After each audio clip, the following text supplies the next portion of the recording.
শ্রাবণের এই সোমবারে তারকেশ্বরে শিবের মাথায় জল ঢালা কি এতটাই কঠিন?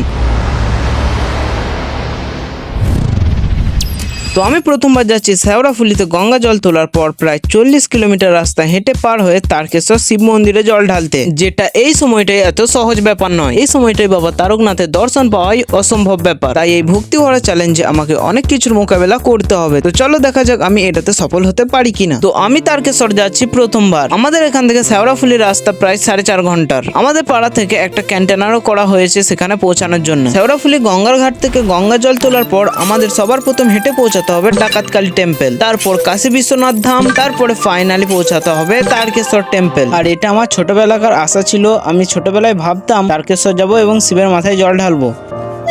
এবার ফাইনালি সেই সুযোগটা পেয়েছি। জানি না বাবার দর্শন হবে কিনা, তবুও মনে একটু আশা নিয়ে যাচ্ছি। তো গাইস, দেখতেই দেখতে আমাদের গাড়ি রওনা দিল শেওড়াফুলির উদ্দেশ্যে। আর এই প্রথমবার আমি তারকেশ্বর যাচ্ছি, তাই আমার এনার্জি একদম পিক লেভেলে ছিল। আর এই কৌতূহল শুধু আমার একার নয়, আমার সাথে যারা যাচ্ছে তাদেরও মুখ দেখে বোঝা যাচ্ছে তারা কতটা খুশি। আর দেখতেই দেখতে আমরা হাই রোডে উঠে গেলাম। আর হাই রোডের ভিউটা ভাই দারুণ ছিল।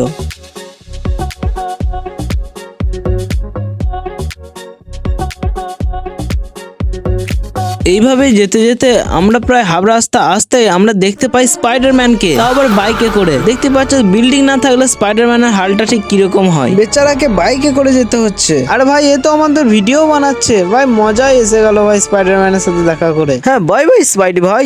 হ্যাঁ क्या? তো যাই হোক, এইভাবে আমরা আস্তে আস্তে মজা ঠাট্টার সাথে এগিয়ে যাচ্ছিলাম। আর তোমরা দেখতে পারছো সবাই কতটা খুশি।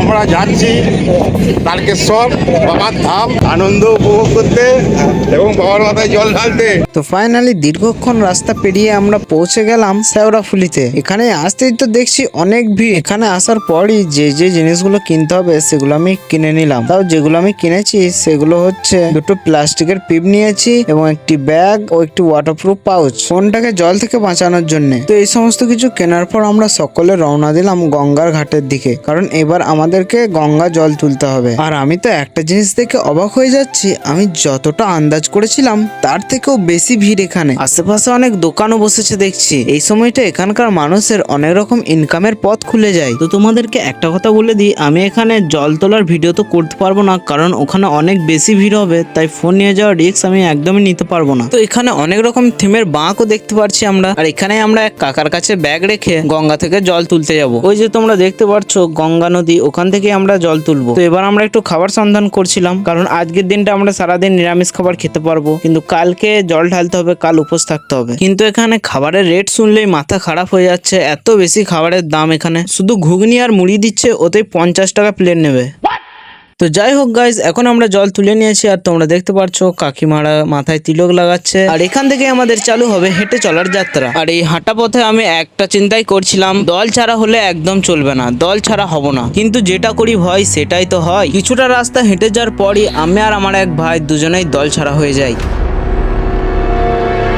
এই সময় আমাদের একটু হতাশাও লাগছিল। চারপাশে এমন কাউকে দেখতে পাচ্ছিলাম না যাদেরকে আমি চিনি। চেনা জানা সকলেই মুহূর্তের মধ্যে কোথায় উধাও হয়ে গেল এই ভিড়ের মধ্যে। আর কল করলেও কেউ কলও তুলতে পারছে না, কারণ ভিড়ের এত হইচইয়ের মধ্যে কেউ কারোর আওয়াজ শুনতেই পারছে না। তো এখানেই আমরা চিন্তায় পড়ে যাই, আমরা কি করব? এখানেই দাঁড়িয়ে থাকবো নাকি এগিয়ে যাব? তো গাইজ, এখানে আমরা একটা ভালো সিদ্ধান্ত নিই। আমরা তারকেশ্বরের উদ্দেশ্যে সোজা এগিয়ে গেলাম, কারণ আমরা জানি আমরা যে গাড়িটা করে এসেছি সেটা তারকেশ্বরের স্টেশনে দাঁড়িয়ে থাকবে। তাই আমরা নির্ভয়ে সেই দিকেই এগিয়ে চললাম। কিন্তু তাও তারকেশ্বর এখান থেকে প্রচুর দূর। এইভাবে খালি পায়ে সেখানে হেঁটে পৌঁছানো সত্যি একটা চ্যালেঞ্জের বিষয়। এইভাবে হাঁটতে হাঁটতে বিকাল থেকে সন্ধে এবং সন্ধে থেকে রাত হয়ে যায়। সত্যি কথা বলতে এবার আমার একটু চিন্তা হচ্ছিল, কারণ এইভাবে আমাদেরকে সারা রাত হেঁটে যেতে হবে। কিছুক্ষণ ভাবার পর আমার একটা বুদ্ধি আসে, এবার সবাই ডাকাতকালী মন্দিরে জল ঢেলে সেখানে একটু রেস্ট করবে। সেই সময়ের মধ্যে আমাদেরকে আমাদের কোন দলের সিনিয়র মেম্বারের সাথে যুক্ত হতে হবে। কিন্তু এখান থেকেও ডাকাতকালী টেম্পল প্রায় 9 থেকে 10 কিলোমিটার। তাই আমরা এত জোরে হাঁটা শুরু করলাম যে সেই হাঁটার চক্করে আমি তো ভিডিও শুট করতেই ভুলে গেছি। কিন্তু ভালো কথা এটা, আমরা ডাকাতকালী মন্দির অনেক তাড়াতাড়ি পৌঁছে যাই এবং সেখানে আমরা আমাদের কিছু দলের মেম্বারদেরকে খুঁজে পাই। দলটাকে দেখা হলো রাত্রেবেলায়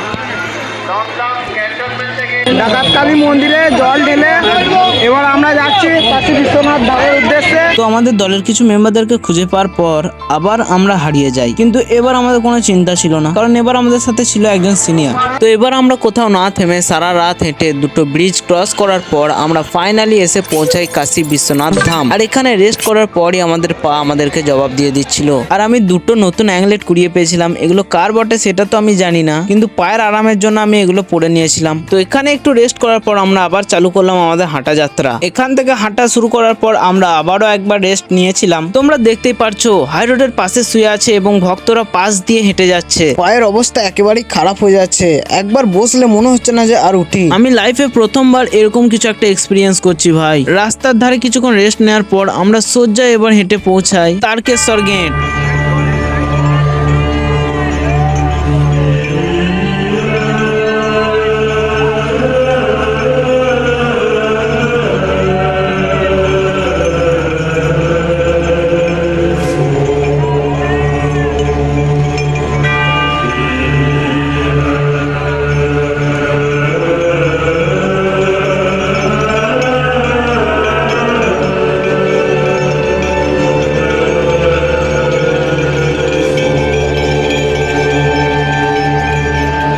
তো আমরা যখন তারকেশ্বর গেট ক্রস করি তখন প্রায় ভোর 3:30 বাজে। এবার আমরা কোথাও না থেমে সোজা হেঁটে যাই এবং প্রায় 6টা নাগাদ ফার্স্ট গেটের সামনে এসে পৌঁছাই। গাইজ আমি জানতাম না ওই বড় গেটটা বাদেও এখনো প্রায় ছোট ছোট 13টা গেট আছে যেগুলোকে পার হয়ে যেতে হবে, এবং প্রত্যেক গেটের সামনে পুলিশ এবং মিলিটারি অফিসাররা দাঁড়িয়ে আছে। আর আমরা তো হতাশ হয়ে বসে আছি রাস্তার ওপর, আমাদের জন্য গেট কখন খুলবে এই আশায়। মিলিটারি এবং পুলিশেরা ভক্তগণের সাহায্যও করছিল, যেটা দেখার পর খুব ভালো লাগলো। আর এইভাবেই ঠিক আমরা একের পর এক গেট পার হচ্ছিলাম। আর তোমরা দেখতেই পাচ্ছ মেসি চলে এসেছে জল ঢালতে। গেটগুলো পার হয়ে আমরা কত কষ্ট করে যে জল ঢেলেছি সে আর বলার কথা নয়। এখন আমরা আছি 4 নম্বর গেটের সামনে। এই 4টে গেট পার হওয়ার পরও আমাদেরকে আরো 3টে গেট পার হতে হয়েছিল। আর এখান থেকে আমি আর কোনো রকম ভিডিও শুট করতে পারি নাই, কারণ একদমই সম্ভব হয়ে ওঠে নাই সেটা। কত কষ্ট করে যে আমরা মন্দিরের কাছে পৌঁছাতে পেরেছিলাম সেটা শুধু আমরাই জানি। তো এই ছিল আমার প্রথম তারকেশ্বর যাওয়ার এক্সপিরিয়েন্স। ভিডিওটা দিতে আমার একটু লেট হয়ে গেল শুধু। আশা করছি তোমাদের ভালো লেগেছে। সো থ্যাঙ্কস ফর ওয়াচিং, দেখা হচ্ছে আবার নতুন ভিডিওতে।